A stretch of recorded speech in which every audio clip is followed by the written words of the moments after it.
অন্তর্বর্তী সরকারের ডাকে ২ দফা বাংলাদেশে এসেও সরকার থেকে পূর্ণাঙ্গ তথ্য না পাওয়ায় জুলাই আগস্টে ছাত্র জনতার উপর সরকারি বাহিনীগুলোর মানবাধিকার লঙ্ঘনের ঘটনার তদন্ত প্রতিবেদন দিতে পারেনি জাতিসংঘ।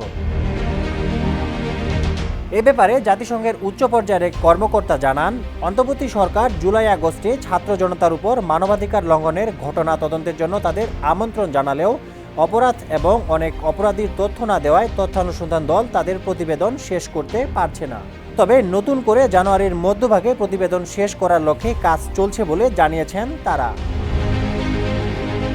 এদিকে চাহিদা অনুযায়ী জাতিসংঘকে তথ্য দিতে কিছুটা দেরি হয়েছে বলে স্বীকার করেন পররাষ্ট্র মন্ত্রণালয়ের জাতিসংঘ অনুবিভাগের মহাপরিচালক ও মুখপাত্র তৌফিক হাসান।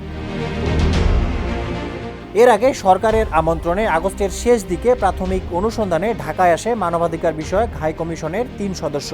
সে সময় বাংলাদেশের চাহিদা সম্পর্কে জেনে অনুসন্ধানের প্রক্রিয়া নিয়ে আলোচনা করেন তারা। এরপর মূল তদন্ত দল সেপ্টেম্বরে ঢাকায় এসে ৪ সপ্তাহে বিভিন্ন জেলা সফর করে মাঠ পর্যায়ের তথ্য উপাত্ত নিয়ে ফিরে যায়। এ বিষয়ে জাতিসংঘের এক কর্মকর্তা বলেন, ঢাকার পক্ষ থেকে তদন্তের স্বার্থে সব ধরনের নথি যাচাই করার পূর্ণ নিশ্চয়তা দেওয়া হলেও চাহিদা অনুযায়ী নথি মেলেনি। জানা যায়, বাংলাদেশের কাছে ১৬ ধরনের তথ্য চেয়েছিল জাতিসংঘের তদন্ত দল। এর মধ্যে অন্যতম হলো ১ জুলাই থেকে ১৫ আগস্ট পর্যন্ত কতজন নিহত আহত হয়েছে এর তথ্য, নাম, তারিখ সহ শহর, লিঙ্গ, বয়স ও ধর্ম অনুযায়ী দিতে হবে।